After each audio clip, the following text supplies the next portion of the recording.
Hey everyone, how's it going? I'm back and it's time now to review Nightingale. We're gonna go through the typical process of starting off with a basic overview of the game to tell you what it's all about, and then wrap it up with my thoughts, impressions, the pros and the cons. So let's jump right into it. All right, so Nightingale begins in typical survival game fashion. After making a character with what is admittedly a fairly in-depth creation system that involves not only selecting your physical appearance, but also the backstory and your lineage, even literally picking your parents, you are then introduced to the basics of gathering, crafting, and survival. Taken through the process of harvesting and cooking food to restore health, satiate hunger, and grant buffs, constructing a shelter to protect from the elements, such as avoiding the blistering sun, placing down a bed and resting to restore energy levels and stamina, crafting your first set of tools, these makeshift versions of the axe, pick, knife, sickle, and torch, and then making some clothing out of the pelts of animals, which provide not only physical defenses, but also various bonus stats. All of this is pretty standard fare for the survival genre, but in Nightingale, this is done on the backdrop of a steampunk Victorian world with fantasy elements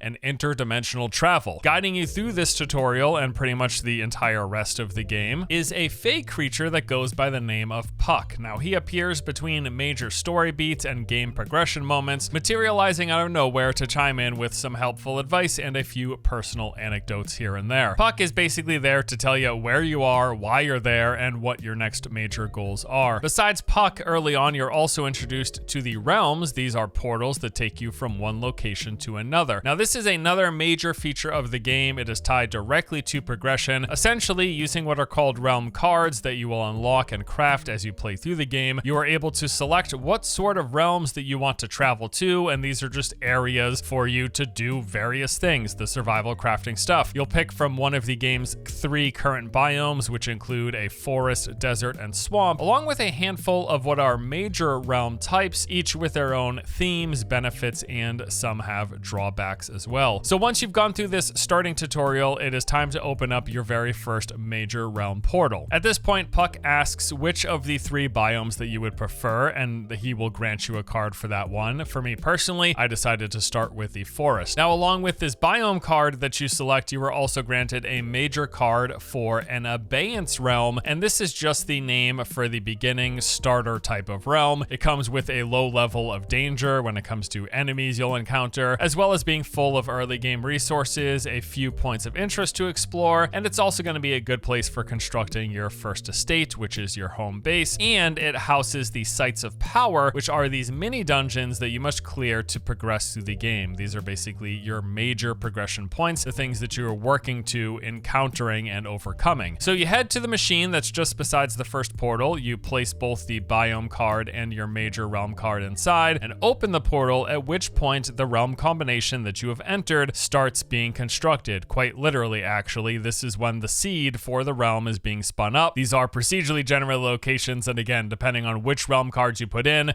both the combination of the major realm but also of the biome, it's going to spin up a procedurally generated version of that combination for you. So while this is happening, and while you're waiting there, there's a few rounds of bound enemies that spawn for you to fight. Now, the bound are basically the primary faction of enemies that you encounter in Nightingale. You fight them throughout the time playing the game. They're pretty much like these mutant looking humanoid monsters. So you fight a few rounds of them, and then when your realm is ready, you will see the portal open up, you step through it, and off you go. And now you are basically at your starter island, the actual beginning of the game. In fact, in all of our hours playing, this forest abeyance realm that we started out in has remained our home base. Now, we of course have ventured into other realms for progression. That is a majority of what you do in this game, but we never bothered or apparently even needed to build a home base anywhere beyond this starter abeyance realm. Where we began is where we kept all of our major crafting stations. It's where we kept our base and the storage that housed everything that we found while playing. So when you arrive here, Puck will appear again, and the first thing he asks you to do is place an estate. So these are stone pillars. They will mark a safe area in which you can build your base, but they also act as both a respawn location and a fast travel point that you can return to from anywhere else in the game. Think of it as like a permanent instance that you're constantly going to return to. That is how your home estate essentially functions, whereas all of the other realms that you're constantly visiting and exploring and gathering resources at, you are just there temporarily, and when you leave, those close forever, never to be returned to again. All right, so you're here at your first starter island. You gather some basic materials to place down your estate stone, and then you start construction of your first base. So this game does have base building mechanics, and right from the start, there's a lot to choose from. Basically, the usual offerings of various types of foundations, walls, stairs, roofs, and so on. Now, I would say that base construction in Nightingale requires a moderate level of investment. It isn't the grindiest or most time-consuming base building that I've seen in a survival game, but it also isn't the easiest either, mainly because the starter level of the wooden versions of base components require 3 separate materials to construct. You need wood, fiber, and twigs, multiple of each of those, in order to place down a single piece, be it a single foundation, a single wall, a single roof, whatever. So constructing even the basic version of a base was, I would say, slightly grindier than I would prefer, but again, it's not awful. It's just,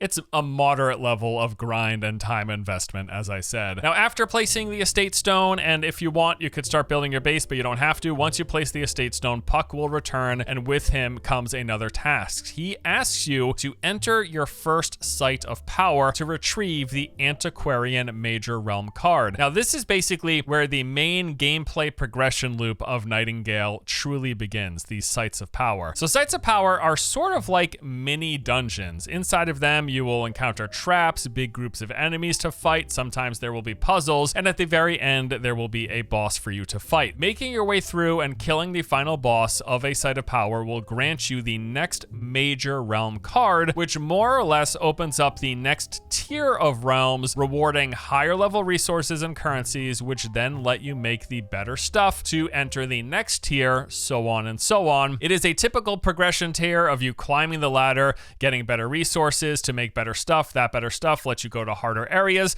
to get better resources to make better stuff. It's just all gated behind these sites of power. But the thing is, in order to enter a site of power, you must first actually pass a gear check score. In fact, if you try to enter one of these sites prior to reaching the appropriate gear level, you are physically bounced out of the entrance. You literally cannot enter these areas unless you pass the required gear level threshold. So as I mentioned, you place down your first base, and then Puck appears and he asks you to gain access to the Antiquarian site of power. And your literal quest objective, the actual words that it says on your UI, is that you have to reach the gear score of level 20. Now, how do you reach a gear score of level 20? Well, it's a survival crafting game, and you do this by crafting pieces of gear. Every single piece of gear and every weapon must be handcrafted. This isn't a game where you're finding gear and weapons out in the environment. Everything is made by you. And now we enter Nightingale's survival crafting progression loop. So at this early phase of the game, you will be able to place down the tier 1 versions of the crafting stations. These include a campfire, which is used for cooking food, and the game has a food buff system that works similar to how it works in Enshrouded and how it works in Valheim, where you can have 3 separate buffs of 3 different types of food, and these will do things like increase your health and your stamina, regeneration, various stats, things like that. You can also place down a workbench, which is used for crafting the simple tier version of gathering tools and weapons, as well as a sewing bench, which will make the simple tier version of a gear set, as well as your first larger backpack. Now, along with this, you will also need a simple tanning station, and this is a refining place where you take the raw materials and turn them into the ones you need to craft said gear. And getting those materials simply requires exploring the starter island that you're currently on. As you walk around the island, you'll find an assortment of natural resources, various plants, herbs, berries, rocks, ore, and trees, along with a few different forms of wildlife, things like boars and deer, or what I found in the forest region. And in that starting zone, you'll also come across some points of interest. Now, primarily to begin with, you will mostly be coming across these occupation zones, and these are just basically camp of enemies.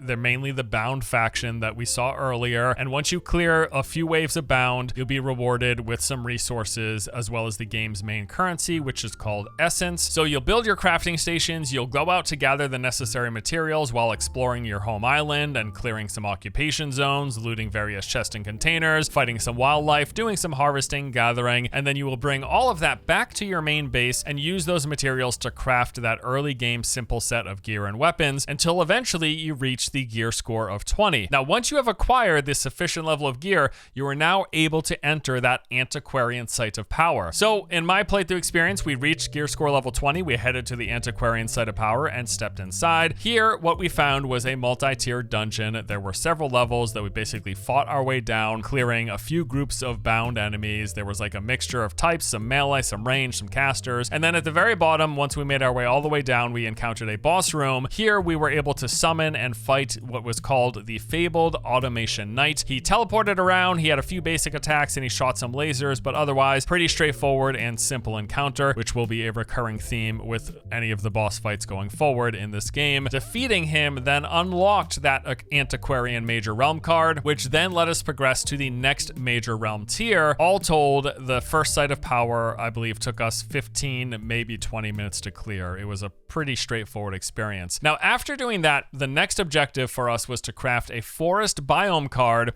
and combine that with our newly acquired antiquarian realm card to open a forest antiquarian realm portal, basically. I know there's a lot of words being thrown at you, but I'm trying to go through this as best as possible. So once you leave that starting island, you then move into the next major island. This is basically your first real big combination. You're all done with the starter stuff and you're moving through the major bulk of the game. Now, future islands after the starting one are a bit bigger and they're also much more varied in terms of the content that you're going to see. The starting realm mostly consisted of those occupation points of interest as well as those realms of power, and there was a couple of other things, but most of the rest of the content variety in this game will come after that starting island, and these will include things like defense locations where you have to defend NPCs against waves of attacking enemies. There will also be these aid areas where you'll see an NPC who has a half-constructed base of some sort, and you bring the resources required to finish that base and you get a reward. You will come across fabled creatures marked on your map with this roaming creature icon. You just kill them and they will drop unique resources used for crafting. There are also a variety of things called bastilles. There's the Bastille of Agility, which are basically jumping and climbing puzzles. There's one for Intellect, which is a memory puzzle where the game will show you the proper order of these crystals that you have to click in sequence, and usually with the more complex ones, these crystals are obstructed in some way, so you actually have to find them and then see the order and then repeat the order. And then there's also might ones where you fight fey creatures within this arena. There are, again, those occupation points. These continue beyond the starter island. There will be many, many more of them in subsequent islands. Now, those are all of the major content points of interest that you will come across. Completing any of these will typically reward some resources for crafting as well as the currency of essence, and they do also appear to reward random crafting recipes that are tied to the specific realm that you're in, because every single one of the tiers of realms and the combinations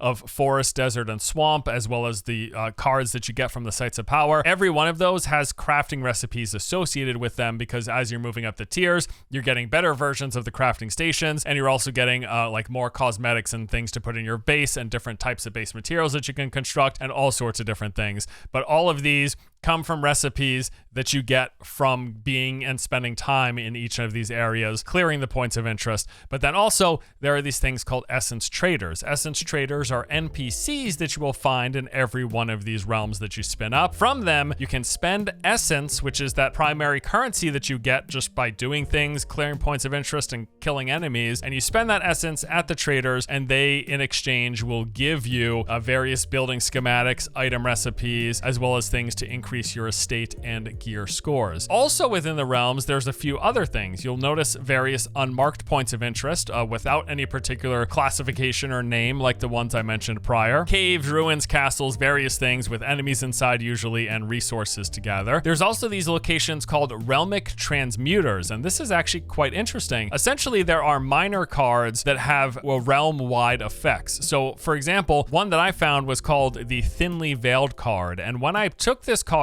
and put it within a realmic transmuter, it made it so that the night sky was permanently visible on my realm. No matter the time of day, you would be able to see like stars and planets. It also greatly reduced gravity on the realm, so basically just made it so that I floated around with ease. It increased my move speed, stamina, efficiency, and jump velocity as well, but it also came with a drawback where the durability of my tools would drain slightly faster. And there are many, many different types of these minor cards where you can apply status effects effects essentially to the realm that you're in, and that's pretty interesting. You can make things harder but reward more resources. You can make it so that more gathering resources are coming, there's more enemies for you to fight, all sorts of different interesting combinations, and I think there's a lot of potential in the future with them continuously adding these minor realm cards to change up the realm that you're on. It's actually quite an interesting system. And then the other major point of interest that you'll come across while in a realm are these Fey Towers. Think Ubisoft towers that reveal information about your surroundings. That's basically what this is. You start at the bottom, you have to climb your way to the top. These are usually done in 3 separate tiers with some combination of you fighting groups of enemies, solving a memory puzzle, maybe you navigate a trap maze, and then once you get to the very top, you'll either have to clear a group of enemies or some sort of a boss, and once that is done, you're going to get some rewards, and it will reveal all of those major points of interest. Every single named point of interest that I just went over, that will all be fully revealed on the entire realm that you're in once you clear that realm's Fey Tower. And the thing is, the Fey Tower is revealed to you from the start, so the second that you load into a new realm, you could just head straight to the Fey Tower. In fact, after clearing that first site of power, once we open the portal into the Antiquarian Forest realm, the process that we go to typically looks something like this. So the first thing we do is head straight to the Fey Tower as it is marked right on the map. We clear the Fey Tower, and then that reveals every single major point of interest, the exact location. Then we go around and clear whatever one of these we want, depending on what it is we need. And then as we move from one point of interest to the other, in between, we'll come across various resources and wildlife, which we will harvest. After doing this for a while and acquiring a bunch of essence, we will then head to that region's essence trader, the vendor, where we will purchase all of the blueprints that we need from that tier. And then with those blueprints acquired, as well as all of the other resources and essence that we've gathered, we will then head back to our home Respite realm, take all of this stuff and either make new crafting stations or use the recipes we've had and unlocked to craft new gear and weapons. By upgrading our weapons and gear, that then bumps our item level, letting us finally access the next site of power. We go into there, we clear the site of power, that gives us the next major realm card, progressing us further into the game, unlocking new realms, all sorts of new combinations, and new upgrades for us to acquire, rinse, and repeat. Now, there are plenty of steps in between. There are different vendors that you'll come across and unlock, side quests, there's a bunch of lore stuff that's happening here as well,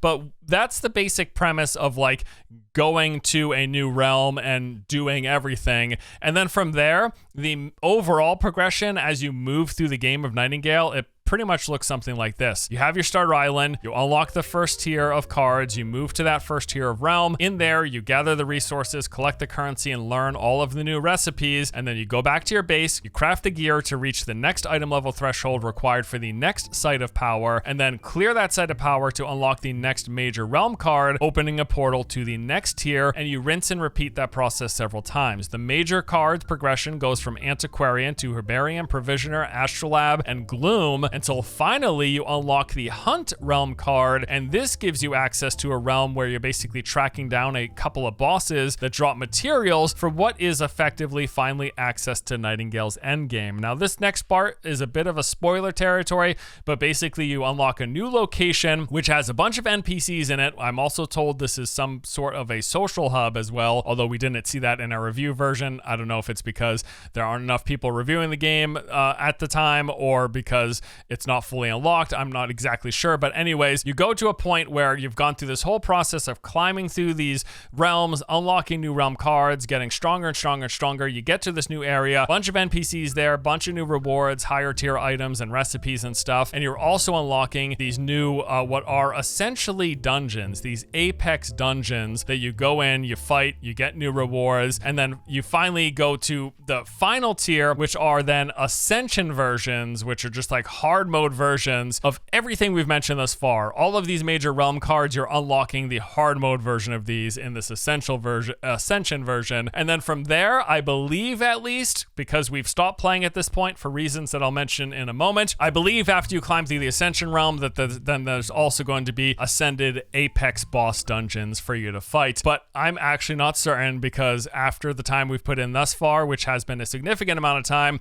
I think we're pretty much done playing. So that's a basic basic overview, let's talk about the good and the bad. For starters, I want to say there are things that I do like about this game. For example, absolutely love the world, the environments, the atmosphere, the skyboxes. I think this is a really pretty looking game. I do like the visual design of a lot of the characters and the environment. Just the world, the setting is a big plus for me. This mix of Victorian, steampunk, and fantasy I think is very, very cool. From the get-go, even before playing the game, this was something I found appealing. On that same note, I think a lot of the enemies are cool as well. I like the look of the Bound faction. I think they look like a fairly decent type of major enemy, but also a lot of these folklore-inspired creatures that you come across and NPCs and things like this. This Victorian folklore inspiration that they've had into their monster design. I think it's cool. I like it. It's just, again, it's just something that's appealing to me. I also think that the basic melee combat, the simple act of swinging a weapon and hitting an enemy, that tight little portion of combat feels good. There's a bunch of different weapons in the game. Each of them have their own basic attack chain combos. And when you swing and hit a weapon, I think it feels pretty neat. Weapons also have these secondary abilities, either a block or a dodge in most cases. There's even magic in the game that you unlock as you progress further. Basically, you can apply these spells to weapons. We've come across things like a shockwave, the ability to enhance your weapon with a flame attack, and this quake ability that like just earthquakes under enemies, dealing a ton of damage. This stuff is pretty cool. I also absolutely love these realm modifier minor cards, in particular that zero gravity one I thought was really, really cool. When I first put that card in the realm whatever transmuter thing that's called, when I put it in there and I watch this effect as it like crystallizes out and changes the entire realm, the entire skybox changes, and then I've got this zero G effect where I'm just floating around like I'm in space. Super, super cool the first time I came across that. I thought this was really well done, and again, I think there's a lot of potential for them to add all sorts of interesting realm modifiers in the future to really mix up the feel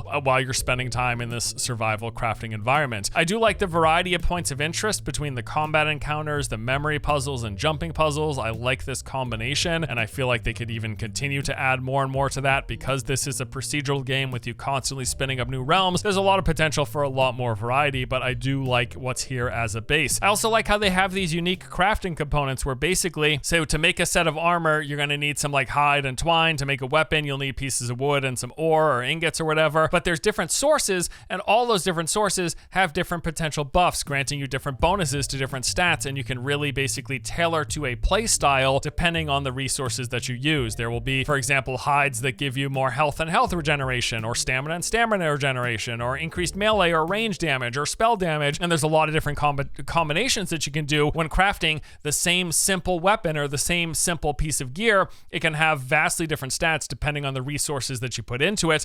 I like that. I think that's a really cool system. And one thing that I love, and that not a lot of survival crafting games do, but I'm so happy when I see it done, is that the game has dedicated servers so that players can come and go as they please instead of having to rely on a single person, the one server host. Whenever you basically make your home realm on a server, you permanently have access to that server. You don't have to wait for the original person who created the server to log on in order for you to play. I love that they've done that. With all that said, there are things that I really like about this game. Unfortunately, my overall impression is that I just don't particularly enjoy it after the time that I've spent playing it thus far, and I've got a few pretty big reasons why. So first off, I'll say that while I do think, as I just mentioned, that the basic act of swinging a weapon and hitting an enemy feels good, but the entirety of combat, the overall combat experience, the pacing of combat, the feel of it, I don't like it. I don't think it's particularly good. Most of the time, it just feels like you're being swarmed by enemies and hacking away, and a majority of the enemies in the game, they simply run straight at you and swing with little to no mechanics, little to no interaction, play and counterplay between you and the enemy. It's not particularly satisfying. The pacing, the flow of combat, I don't really enjoy. The feel of the attack and the hitting the enemy is good.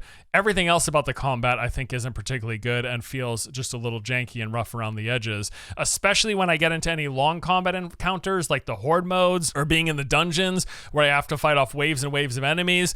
I just want to be done with it as soon as possible. The totality of the combat experience is not enjoyable, even if the simple feel of that one attack is the whole thing I don't really like. Also, to that note, I think a lot of the bosses look cool and they've got some like fun animations, but for the most part, they just basic attack and cast area of effect. I've really not found any of the mechanics of boss fights to be interesting. They just basically feel like gear checks rather than skill checks. It's like, do you do enough damage and are you tanky enough to not die in a couple of hits? Nothing really interesting has happened in any of the boss fights that we've seen while playing. Another very, very big problem that I have with the game is its frame rate. It has just been incredibly inconsistent and variable. Even lowering the visual settings didn't seem to make much of a difference. Anytime, especially when there were numerous enemies spawning in around me or a lot of particle effects going off, frame rate would just tank on a regular basis. Very, very poor performance from what I've played, from the build that I played. The game also suffers from what can be a major pain point for a lot of games that use procedural generation, and that is the fact that you will be consistently seeing the same stuff over and over again. The same dungeon, the same set of ruins, the same puzzle structure. There's just a fair bit of repetitiveness here. The longer you play, the more repetitive it starts to feel. And also, I didn't really touch on this in the primary overview, but I have to tell you that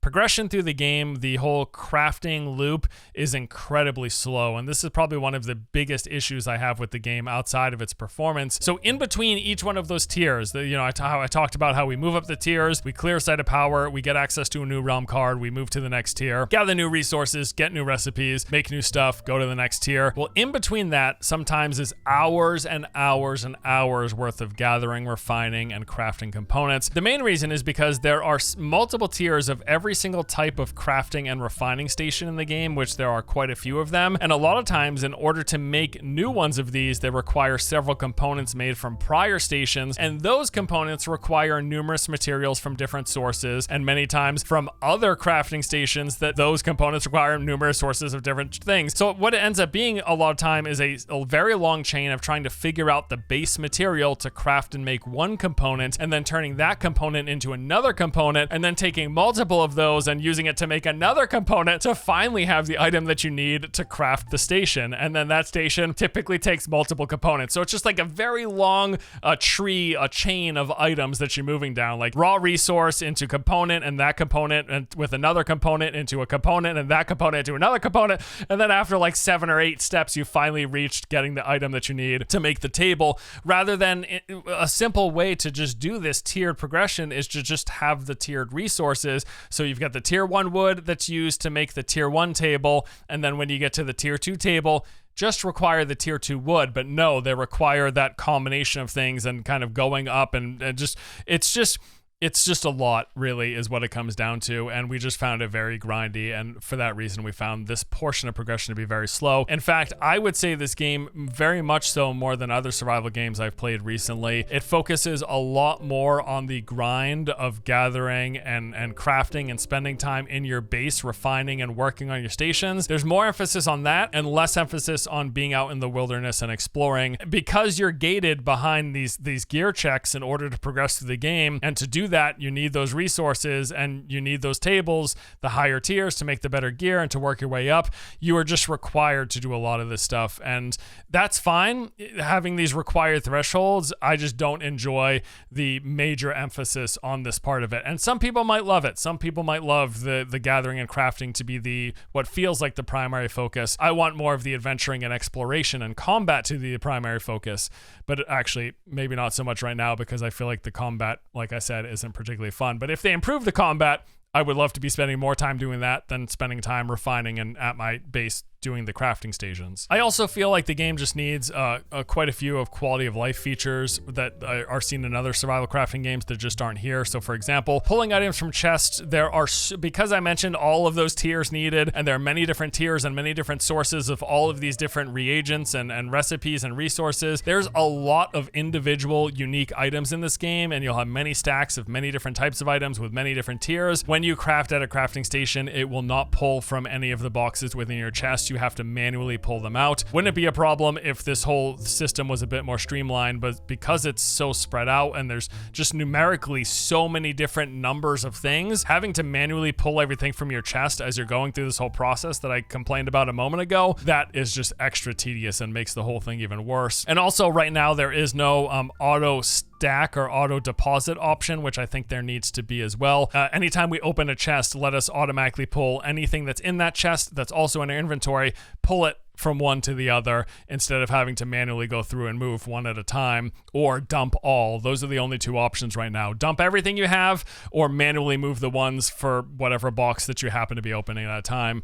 That's another feature that I think that they should add. So to wrap it up, I want to say I was really highly anticipating Nightingale. As I mentioned, there's a lot I like about the world and the setting. I think the game looks good. It's a great setting. I like the enemy types. I like the overall visuals and the presentation. Really wanted to enjoy this game. I think it has a lot of potential. I just don't feel hooked at the moment with this current version that's launching into Steam Early Access. It feels like the game just needs a bit more work right now. In particular, the game's pacing, its progression, the combat needs work, and the performance, like I said, wasn't good for me. Although, of course, as always with PC game performance, your results may vary. I really like the premise. It's just right now I'm not entirely sold on Nightingale. We'll have to see how it improves throughout the course of early access, but for the time being, I'm pretty much done playing, and this unfortunately is in pretty stark contrast to another recent early access survival game that I played. Of course, I'm talking about Enshrouded. When writing that review, I had completed the game, but I enjoyed it so much I wanted to play through again, and I did. When the game launched, I started a brand new character, played on a new server, and I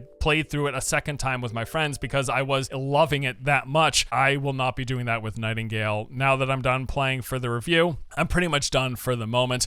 I will add though, Nightingale is launching into early access at a price point of $30. So if you are interested based on what I talked about and what you saw, that's a fairly reasonable price. And again, I'm keeping my fingers crossed, hoping for the best.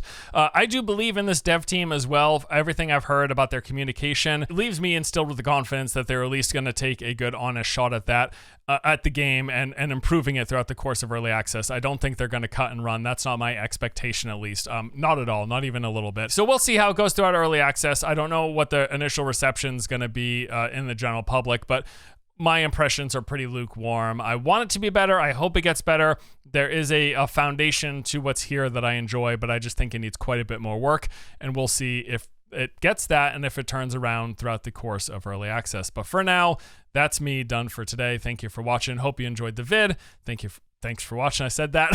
Have a good one. I'll see you guys later. Take it easy.